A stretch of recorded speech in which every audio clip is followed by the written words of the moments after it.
નમસ્કાર મિત્રો, આજે આપણે આપણા 9મા ધોરણના સંસ્કૃતની અંદર આપણું પહેલું પદ્ય જેનું નામ છે સમ અર્ચનમ, જેનો મતલબ શું થઈ છે? સમ એટલે કે સાથે, સરખા ભાવે, અને અર્ચનમ એટલે કે અર્ચના કરવી, પૂજા અને પ્રાર્થના કરવી. તો જોઈએ કે આની અંદર શું છે. પહેલાં તો હું તમને વાત કરું કે આ જે સમ અર્ચનમ છે, આ જે આપણું પદ્ય છે એ વેદોમાંથી લીધેલું છે. વેદોને તો આપણે કોણ નથી જાણતા. વેદો વિશે આપણને ખ્યાલ જ છે કે આપણા ભારતીય સંસ્કૃતિની અંદર જે વેદ છે એનું ખૂબ જ મહત્ત્વનું સ્થાન છે.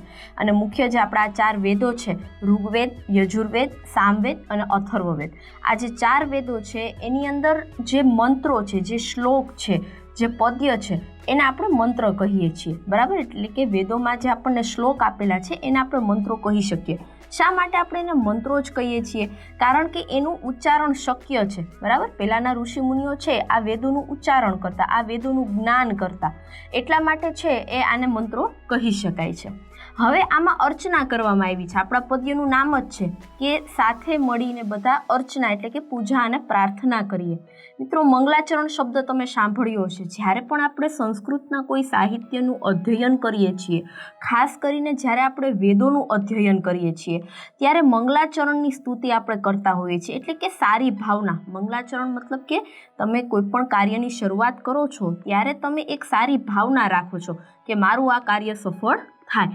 એટલા માટે અહીં પણ જે સ્તુતિ, પ્રાર્થના કે પૂજા, નમન આપેલું છે એ બધાની શરૂઆતમાં પહેલાં શું આપેલી છે?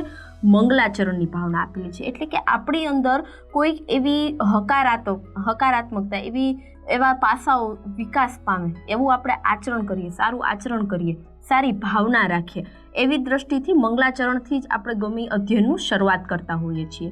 તો આપણે પણ આપણા 9મા ધોરણની શરૂઆત છે એ સમ અર્ચનમ એટલે કે મંગલાચરણથી કરીએ. એટલે જે પહેલો મંત્ર આપણને આપેલો છે એ મંગલાચરણનો જ છે.